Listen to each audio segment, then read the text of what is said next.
Ladies and gentlemen, welcome back to the Logical Nonsense Podcast. Today, we are excited. We have Dr. Eddie on the podcast today. He is a sports psychologist, professional speaker, clinician, and an author of his own book, The Psychology of Performance: How to Be Your Best in Life.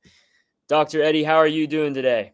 I am fantastic. Thanks for having me on, man. I'm excited. Good, good. I'm super excited to have you on.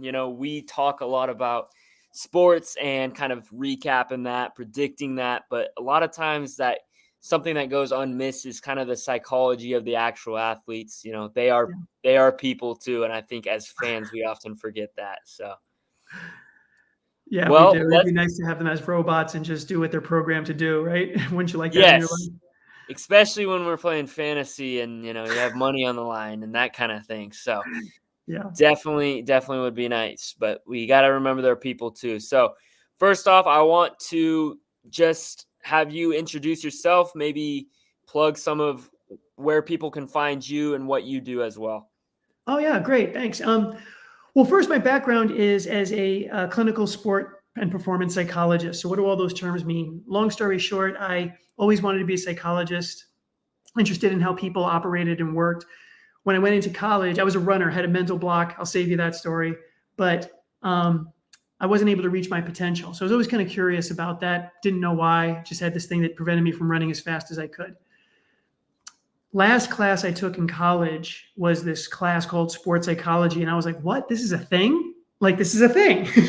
Because the answer in high school and college was always just keep running, like just run through it, just Yep. be tough, be positive, and all that other crap, which I'm sure, going to get into. And that didn't work for me. So when I found out that this was a field, I was like, oh my gosh, this is immediately what I wanted to do.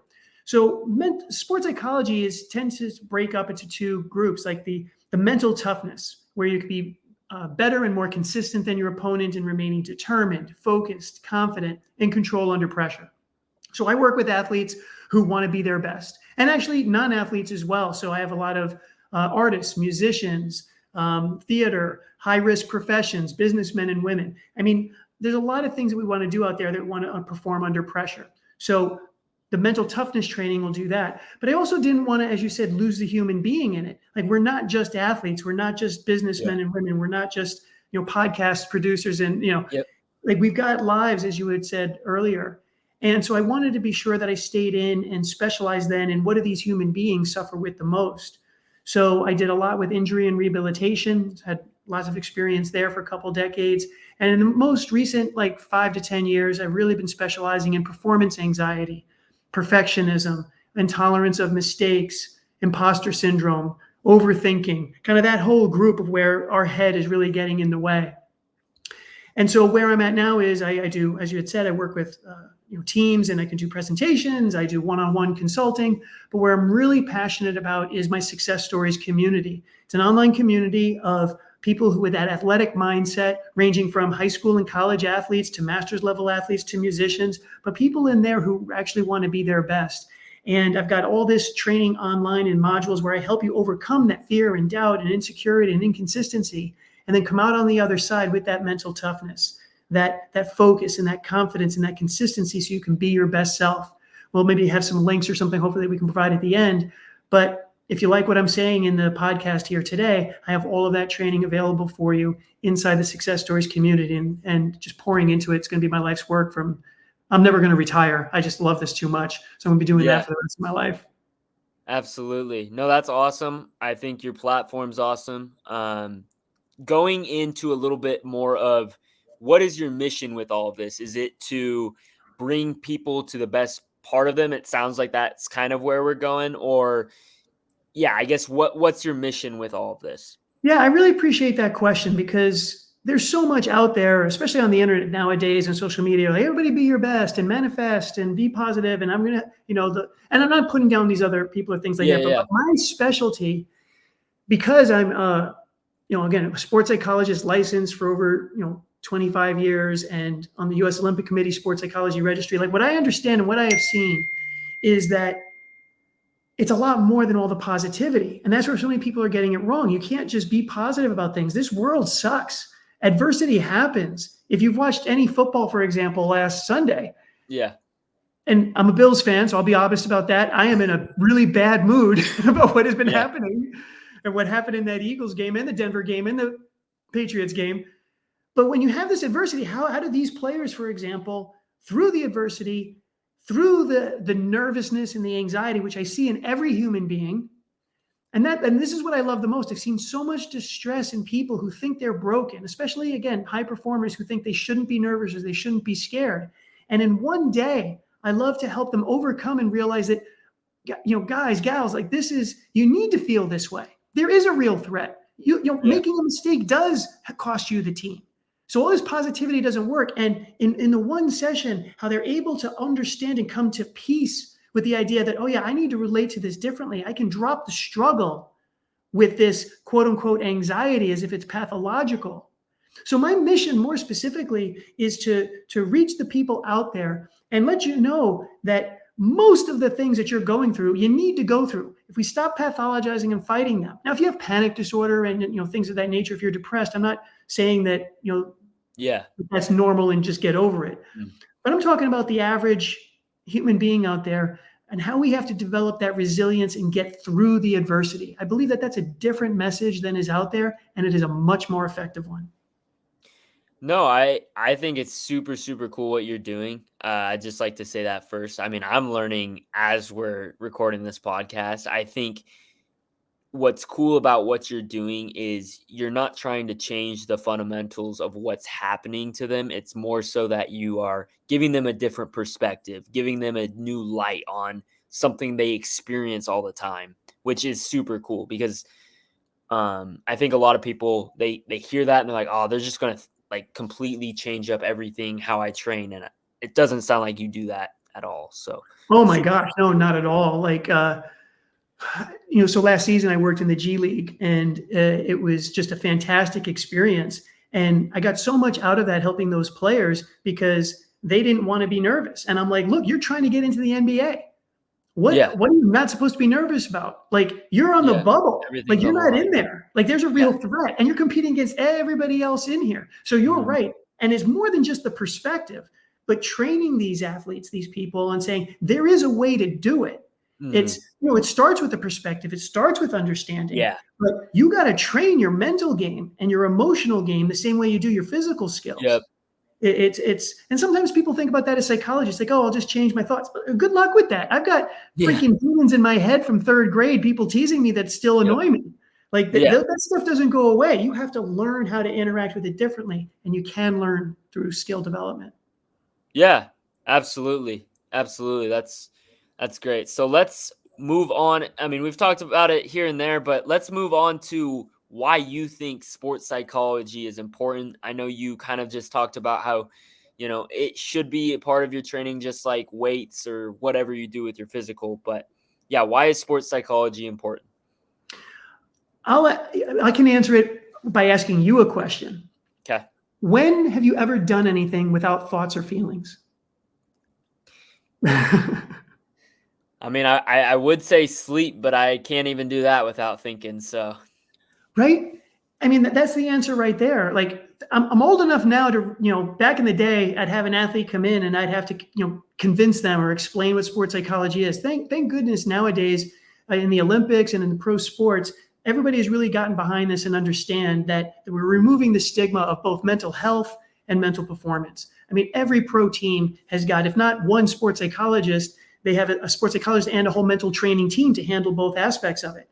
And they say now, like, if you don't do the mental training, you're behind. It has now become something that is as accepted and needed as nutrition and strength and conditioning coaches. So particularly at the high level, if you're not getting involved with sports psychology, you're falling behind. You're just not up to date with the latest. But more important than that, and we just get back to the experience, we are constantly swimming in our thoughts and feelings. And we have a negativity bias that is a human survival mechanism trait that has us look out into the world and see what could go wrong to warn us. And that doesn't help our elite performances. Yeah. It keeps us safe, but there isn't success and safety. So we're going against the biology in that. And sports psychology isn't common sense stuff, Because if you want to be a champion, it's not common sense. You have to be elite. You have to, if you want to be in the top 1%, you got to do what 99% of the other people either can't or won't or don't know how. And that includes the way to interact with your thoughts and feelings differently. Because what's normal is to be scared and run away and protect yourself. But you can't do that when you got 2 minutes left in the game and you have to lean into it. When you're losing, when you're going through an injury, I just can't imagine a world now without sports psychology, not only for athletes, but just for us as performers, having that athletic mindset. Yeah. Yeah.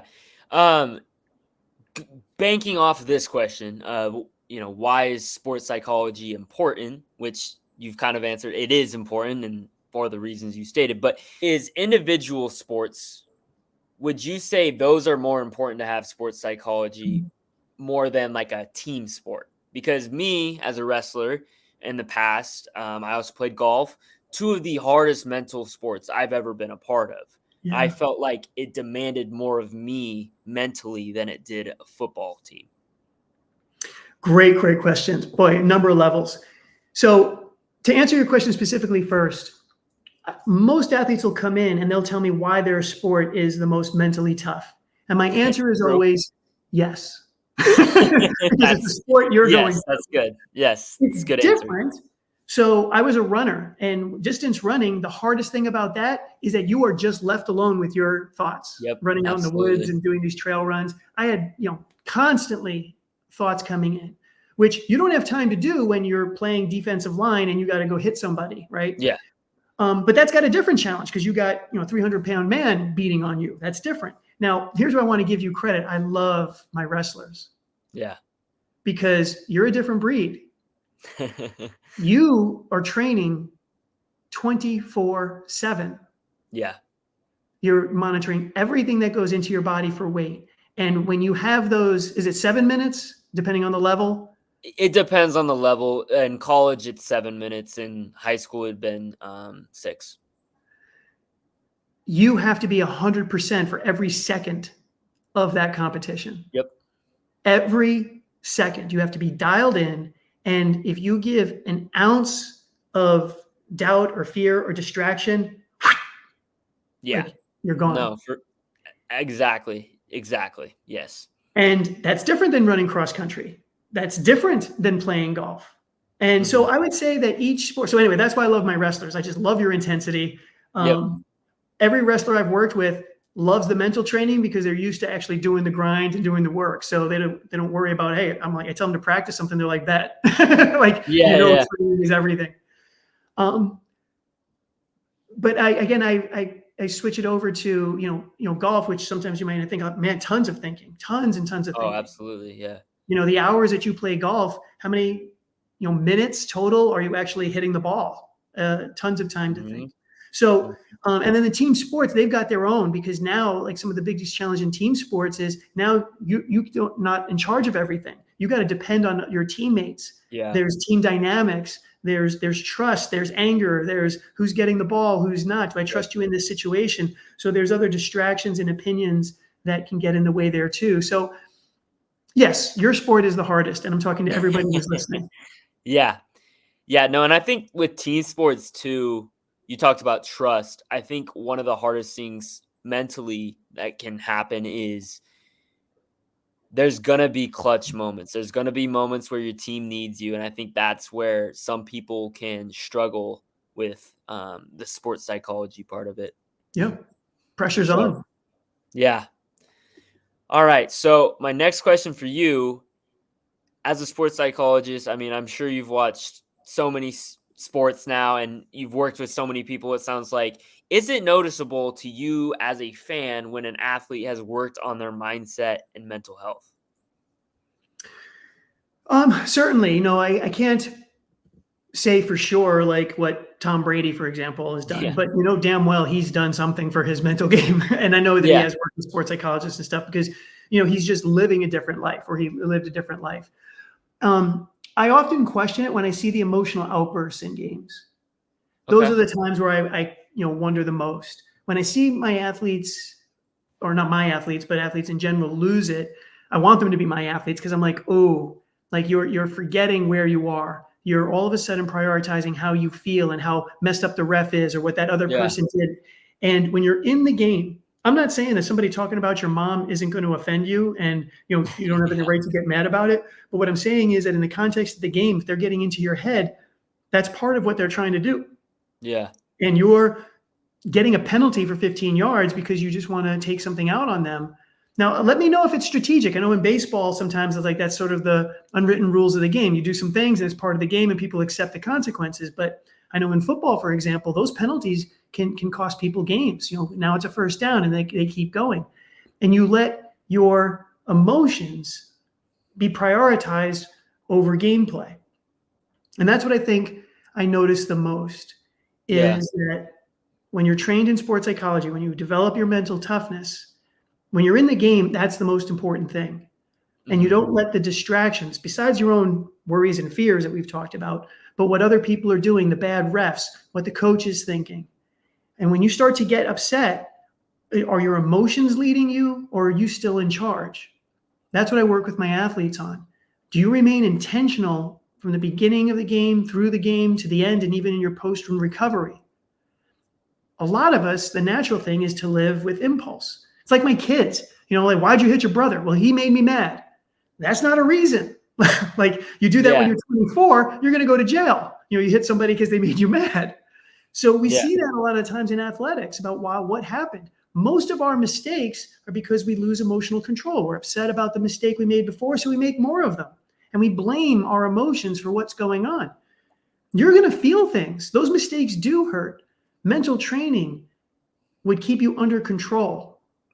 Mental training would be when this adversity comes up and I've made these mistakes, I know that I can only control what happens right here, right now. And so I'm going to still do my best in this moment and let somebody else crumble because you have no idea when they might make a mistake. You continue to do your best every moment of the game to give yourself the best opportunity to succeed. So most often I notice it when I see people flipping out and losing their emotions. Absolutely. Do you think there is a difference between emotional outbursts and like intentionally talking trash, for example? It depends on the athlete. Okay.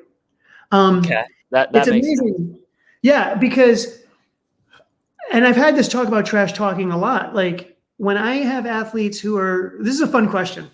Yeah. So when I have athletes talking trash, I kind of figure out what are they trying to do here. If they're talking trash because it excites them and it dials them in and it's their energy, then Yeah. it's Kind okay. of yeah, okay. When I hear them saying that they're talking trash so they can get into somebody else's head, then I'm saying, you don't know if you're getting into their head. You talk trash to Michael Jordan and you just gave him all the fuel he needed to kick Yeah, your ass. absolutely. Yep. So be careful with that. I, in fact, was playing football, and I love this story. Back in grad school, I was playing, and one of my friends and colleagues, he would beat me 51% of the time. And what I found was that he was somebody else who liked that edge. He liked to be this. So what I would do is after every play, we were winning this game, and I would just keep complimenting him. And he was getting mad because he wanted me to insult him and like talk trash. But what I did is I complimented him. He dropped the pass, but don't worry about it. You get it the next time. He's like, shut up, Eddie. Yeah. It was like quite the opposite. I was just super kind to him because it kept him low key and he couldn't get agitated. And we ended up winning. So Mhm. talking trash, yeah, I think some people can use it to their advantage. I sometimes caution people, like when people say I do really well with anger, and I can see that. And so they'll think things. I heard Ray Lewis, for example, I won't even repeat it here, some of the things that I read that he would imagine about what the offensive lineman would do to his family and stuff to make himself angry. I don't know Ray Lewis, so I don't want to generalize. But We don't part of really me kind of wonders, gosh, if you have to be that pissed off all the time, what might that be doing to the rest of your life?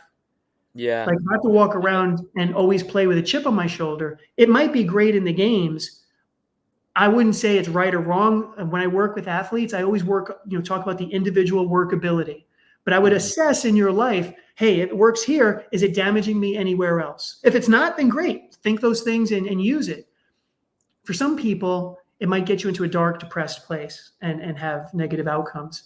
So a big part of what I do with trash talk and athletes in general is this question of individual workability.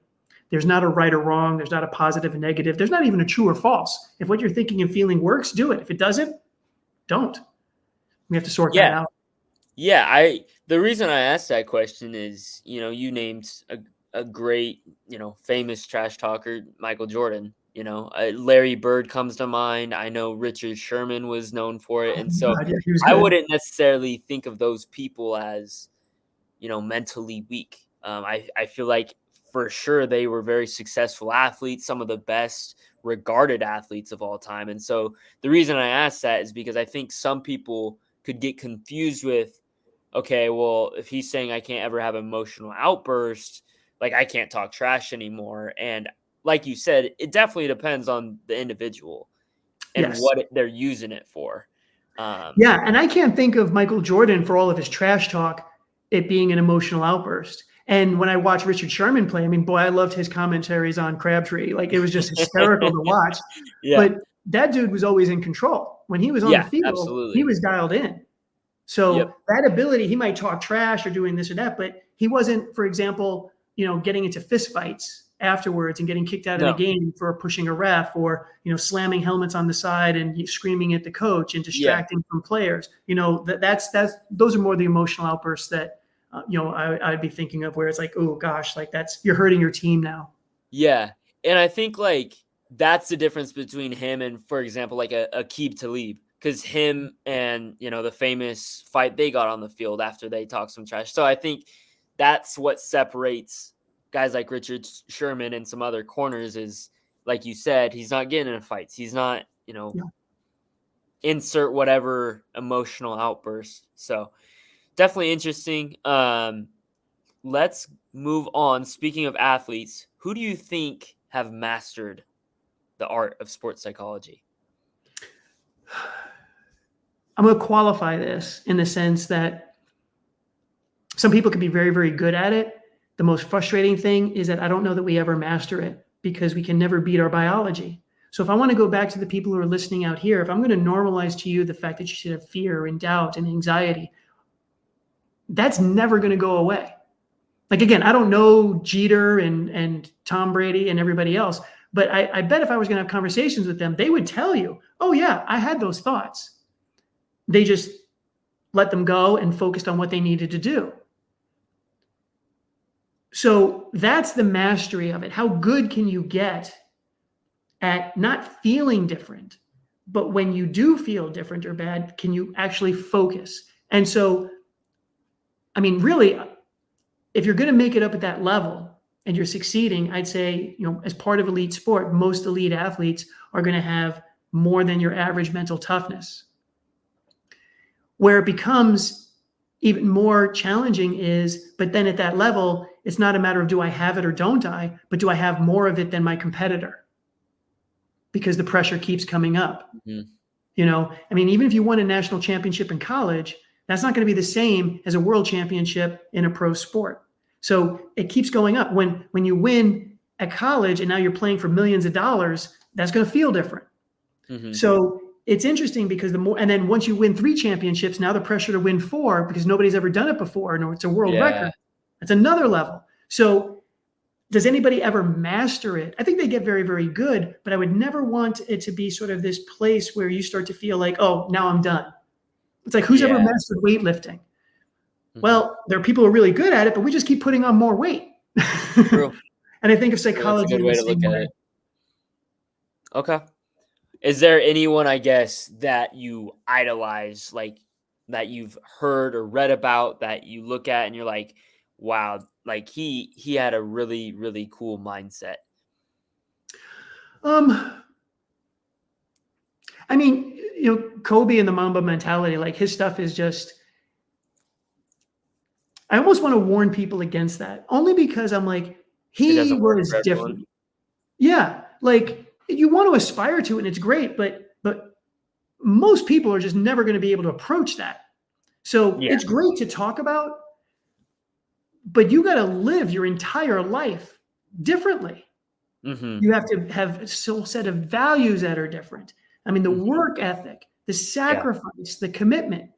It's just most people aren't built that way. So he's one. Again, I hate saying Tom Brady only because he whipped our ass for 17, 20 years as a Bills fan. But Yeah. I just looked at like the way he trained. And I think part of it, and this is the good thing, I think the most mentally tough athletes aren't necessarily the ones that were great the whole time through. It's the ones that had to go through the adversity. Yeah. Again, 6th-round pick. Yep. I love, you know who I love? I love the undrafted free agents that get to the Pro Bowl. They're the ones who come in with the most mental toughness because they have to earn everything since Pee-wee and then high school and then college, junior college and then college. Like they have to keep earning and earning and earning. And in fact, I just did a social media reel on Adrian Peterson. Yeah. Because of all the adversity that man went through. Yeah. Between his brother dying at the age of 5, I think it was, and then his father going to jail, and then his brother getting shot, and his injuries.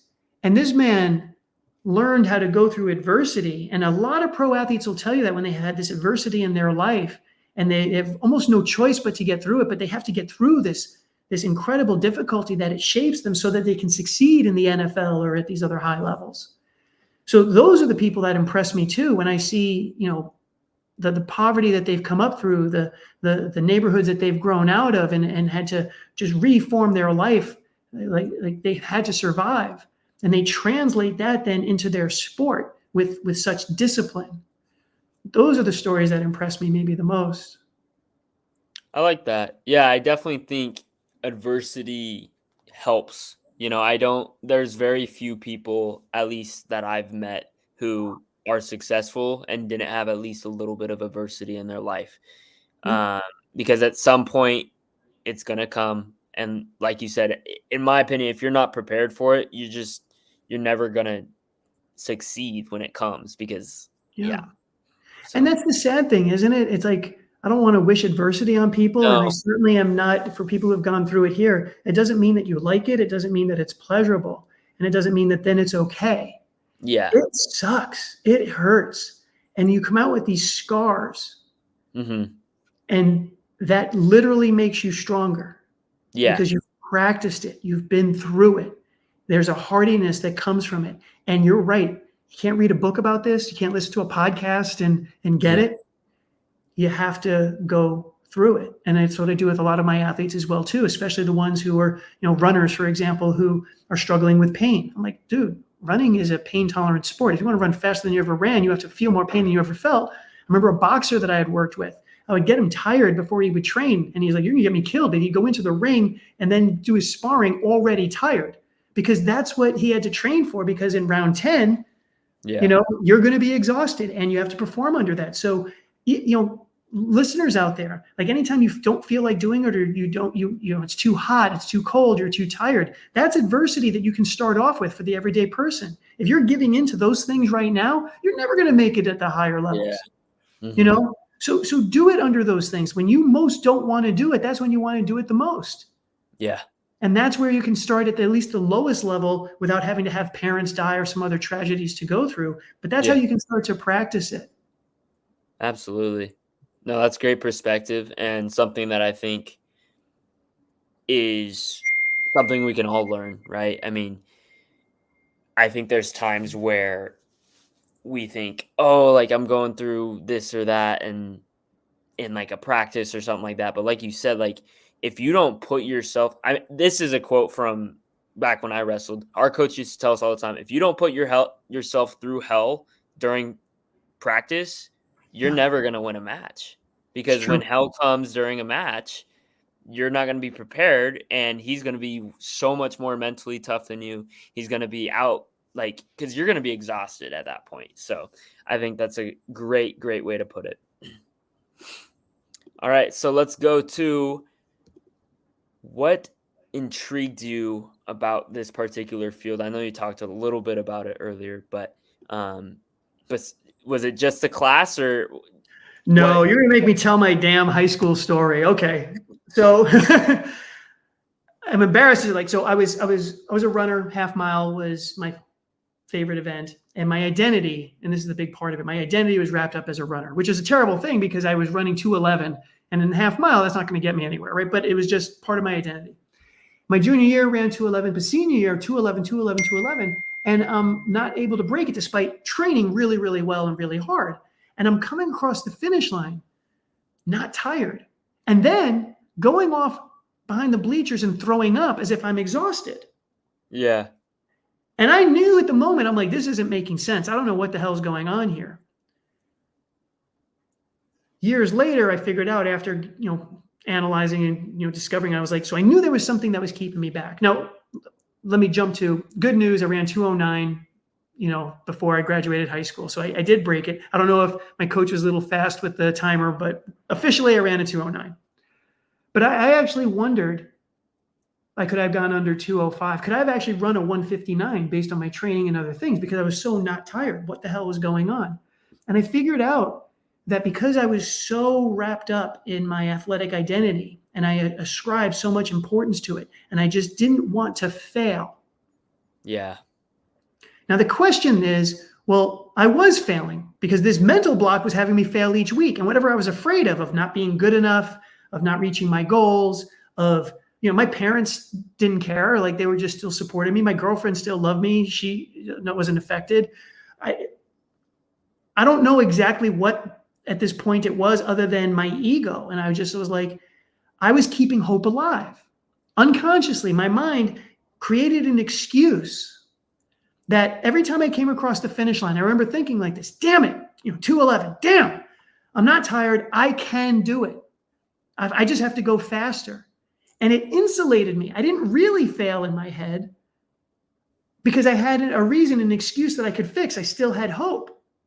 Now, the reality is that I still failed. I mean, the race is the race. But emotionally, this high school kid was still like, well, there's still a chance. And psychologically, I needed that. And I was too afraid to give 100% because if I ran a 211 with 100%, then I wouldn't have met my goal. Now, again, that just would have meant that, well, then, Eddie, if I had a sports psychologist, it would have been like, then you need to train more, or you need to get more sleep, or you should hydrate, or there's a training program. Like, if you fail, there's always a way to get past it. But, high school in the Bronx, I didn't know. I just felt like I wouldn't be. But that's not true. And so I was just always curious about that. And having loved sport and psychology and everything else, the class just kind of triggered it. But I was like thinking like, wow, like there's more to performance. Like there's an actual psychology about it for sport and for success in general. And I love the idea that it was the opposite of just pathology. Like here's average, and psychology is typically below here, below the line, and you want to get back to normal. I love the idea that there was something you could do mentally and emotionally to be excellent. Mm-hmm. Normal and average is in the middle. But up to that point, most people were talking about just getting back to normal. And I'm like, well, I'm really interested in like, how do you excel? Because I was normal. It was fine. I was just a high school athlete doing normal things. But that wasn't good enough for me. We want to be better. And to know that there's a field that could do that. So not only help my high school issue, but then help me excel in other ways, and then even better relieve the stress of other people. It was that trifecta that just got me addicted. And like I said, I'll never retire. I like that. That's super, super cool story. Do you have any thoughts what is the most common issue you see as a sports psychologist? It's definitely the performance anxiety. Yeah. Some version of, again, overthinking, imposter syndrome. Sometimes people call it like I lack confidence, fear and doubt. I would say 100% of athletes have it. And not everybody struggles with it because some are able to notice it and then dedicate themselves. Again, I think focus, I don't know if you have this on the question list, but I believe focus is the number one mental skill, even more than confidence, because I've done things when I'm not confident. Because if I can focus on what I'm doing and do it, doesn't matter what I think and feel. I don't get any points for being positive. I've seen plenty of people being overconfident and over positive when they have no right to be. And then they go in flat. What's it called when, oh my God, why am I blanking on this? When the lower ranked team beats the higher one, the upsets. Upset. Yeah. Well, that has happened all the time, I think, because people are being too positive on the other side. Oh, absolutely. No, But I have never seen an athlete do well when they can't pay attention to the right thing at the right time. Mm-hmm. So,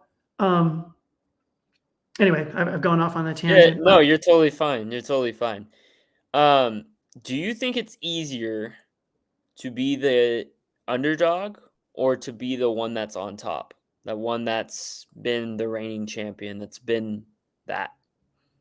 Yeah, I'm sorry if I push back on the question, but I don't want to entertain that question because it's simply just different. Each one's got its own. So it's an interesting question, but if you're going to be the underdog and you're going to have the challenge of having to do something for the first time or beat the odds, the benefits of that though is that sometimes people don't feel any pressure because if they Mhm. lose, there's nothing there. On the flip side, I know that it's harder to win a second championship than it is the first for a Mhm. lot of reasons. One is the overconfidence, as I suggested, that you could have, but then there's also more expectations that are on you, so that creates even more pressure. There's you've already done it the once, but now you have to go and hit that grind and that pressure again, and maybe you feel a little bit like tired. Maybe you're just getting a whole bunch of attention and distractions, and everybody wants an article or with you an interview or something like that. So they each have their own unique, different challenges. I've helped people get through both. So I don't Yeah. know. I don't know about ranking them. Yeah. I just wanted to pose it because I think it's commonly the narrative that everyone thinks like, "Oh my gosh, it's so much easier being the underdog." And sometimes I don't necessarily know because being that underdog, you are fighting for your respect all the time. You are trying to get your name in there. You are working just as hard, if not harder, than the reigning champ sometimes. So it's like I just kind of wanted to, I guess, get both perspectives of Yeah. the spectrum. I So like the way that you're saying it. And again, for the listeners out there, as fans, we can say that and it's fun to talk about which is harder and which is less. But as the athletes who are listening, I want you to cancel out that noise because whether it's easier or harder, my point is it doesn't matter. It's an irrelevant question that's going to distract you from what you need to do. true, very And true. that's where I get dialed in. And so, we can talk about it as fans and, that's fun sport. The sport arguments are the most fun, but it's really just a bunch of opinions. I love sports radio and stuff like that because, man, we will argue about our teams and what things should be Very and with true. all authority and then just change our mind next week. And Oh, there's no oh my god. accountability. Oh But my athletes gosh. can't do that. And so that question is a fun one for the media. But for the athletes that are listening, if that's what's going around in your head, and gosh, we have to play on the road instead of at home. Mhm. Do I have time to tell you one more story that I absolutely Oh, love? absolutely, So this is a absolutely. CrossFit story. I love CrossFit as well. Matt Frazier, Mhm. if for those who are out there know him, 5-time world champion, like just a beast. And he had so with CrossFit, when you go to the World Games, they that you don't know what the events are going to be. And I read this book, Chasing Excellence by Ben Bergeron, who had coached him. Fantastic book, amazing book. He tells this story that everybody's like wondering, like, well, where are we going to go? And they have to get on this boat or they got to take this travel somewhere. And everybody's Mhm. like freaking out about what they're going to do. And Matt is just sitting there with a towel on his head, just kind of quiet. And people are like, well, what do you think's going to be? Like, and they're losing all this energy and distracted. And he was just like, I don't know. And it doesn't matter.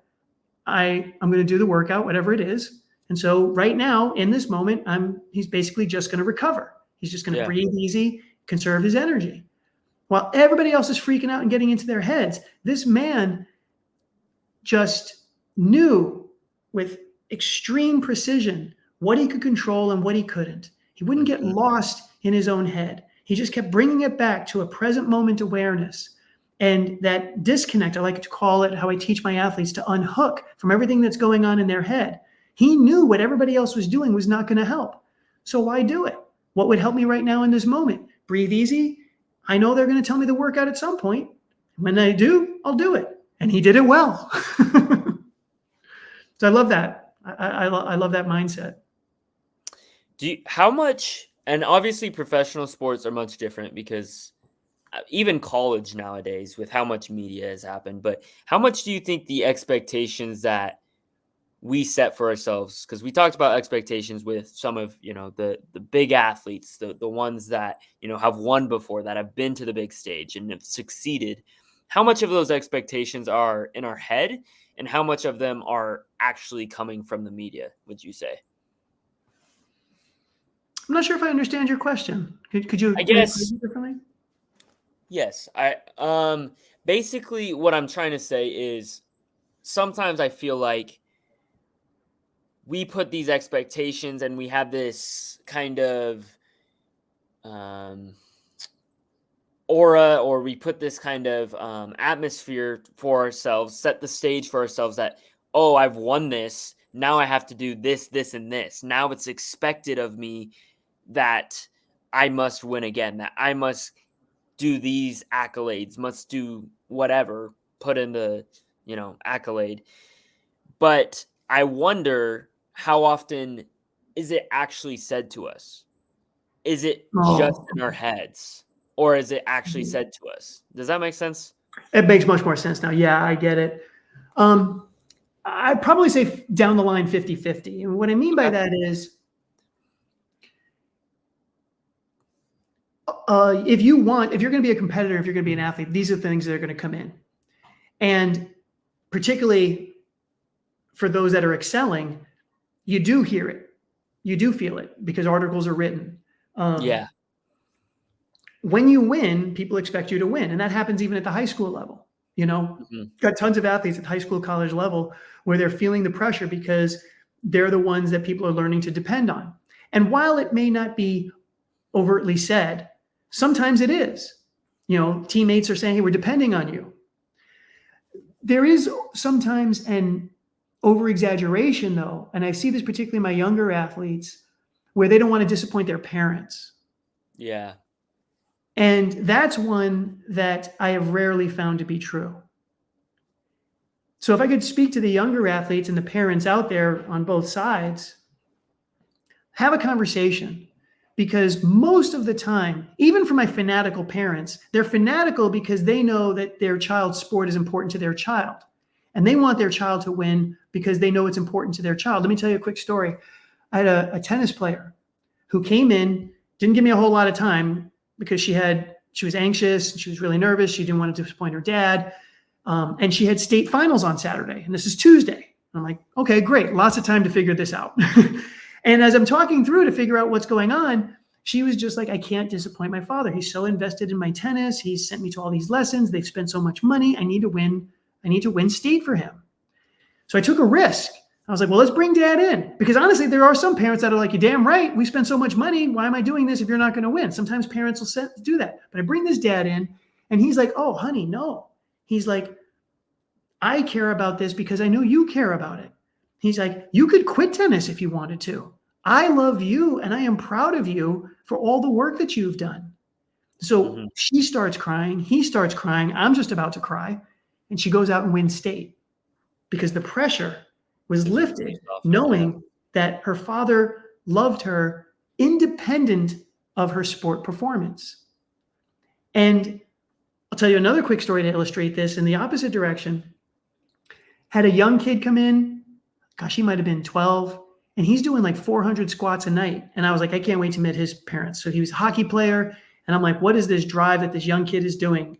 And turns out that the parents were like, yeah, no, like he's just doing this on his own. He's just so driven. Like we just keep complimenting him. He's getting great results. We're very positive, the whole thing. I'm like, oh, okay, that's the problem. And they're like, what? I'm like, well, he's afraid that, you're not going to be complimentary of him anymore if he loses. So that's why he's got this performance anxiety. And they're like, well, what are we supposed to do? Like, I thought we were doing the right thing. We were positive. We were complimenting him. I'm like, yeah. I'm like, there's nothing you can do. I'm like, this is just the athletes. This is what we do Mhm. because the world celebrates success. ESPN doesn't do who's the best human being, the top 10, Yeah. character acts, it's the top 10 plays. It's like we know that that's what sport's about. Somebody wins and somebody loses, and we celebrate wins. And there's nothing wrong with that. But Mhm. when we get accolades, when we're really successful, when your kids, parents, when your kids are successful and all you're doing is complimenting them on how well they've done and their good grades and how pretty they are, and we want to start reinforcing, I see how hard you're working. We want Yeah. to start reinforcing the process. And here's the other big one. Like when they lose and you're going to McDonald's afterwards, after big wins, don't stop those rewards when they lose. Don't only take them for ice cream, when you've got these 10-year-old soccer games and they lose and we're just going home. Like when you're reinforcing only the outcome, most children are going to start to think that they need to perform for your love. Yeah. So thank you for letting me go on this tangent, but it is a big one that I see in my practice. And it's one that parents, I'll give you a phrase, I love to watch you play. Mm-hmm. If you say that to your kids every day, then it's a matter of saying you enjoy the process, including the mistakes. You just like to see them play, and it's independent of whether they win or lose. Yeah. I don't think I've ever really asked my kids if they ever won or lost, because I didn't have to, because within 2 seconds, they're going to tell me. But I was always careful about saying, did you have fun? Did you work hard? Did you learn something? And when I'm there, and this is for band, whatever else, I love to watch you play. That's going to make a big difference on the next generation. If you can do that. Absolutely. Absolutely. And on that note, what do you think of the sports atmosphere we live in? Are we moving towards a better sports atmosphere as parents? And just in general, do you think focus is being put more on mental health and prioritizing that? I would say yes, and we still have a long way to go. So Absolutely. again, I've been in the field for a while, but I am so thankful for the focus on mental health in recent years, particularly after COVID. I see it in colleges and universities. I see that in the sport, professional sports, that people are really respecting it. It's still not where it needs to be, and I realize that there are things to figure out. Hmm. Um, I don't think there's enough access at the college Yeah. level, and particularly at the high school level. So as you get up there with the millions of dollars, but we've got thousands and thousands and thousands of other athletes who don't have access to these things. And with some of the stuff that I was talking about here, we could also get more involved in training coaches and parents on this psychology. Because if we can do it at a grassroots level in youth sport and kind of get rid of some of the old coaching habits and the punishment laps and some of these other things that we see, if we could train our youth, then that can be better. And I want to say that this isn't to make it softer. This is so that not only are they going to be healthier, but it also improves their performance. It's been proven over and over again. We're not sacrificing performance for mental health. If you improve mental health, you will improve athletic performance. And we're starting to get there. We're moving in the right direction. So I would just love to see that momentum continue. I love it. I loved having you on. I really appreciate all the work you put in and all your answers. It was super, super fun. I learned just like everyone else here today. Make sure to go check them out. Yeah, any last plugs for you? Yeah, I just want to emphasize that if you do like what I talked about, I would love to walk along with you and help you achieve your dreams, overcome that fear, the doubt, the insecurity, the inconsistencies, the lack of motivation, and become consistently excellent inside the Success Stories community. And you can find that at dr.eddieoconnor.com/membership. And again, hopefully we'll put down a link. But I would love to see you on the inside and help you reach your dreams. Absolutely. Well, thank you, Dr. Eddie. I really appreciate you coming on today. Hey, it's been a blast. Thank you so much. I appreciate you. Of course.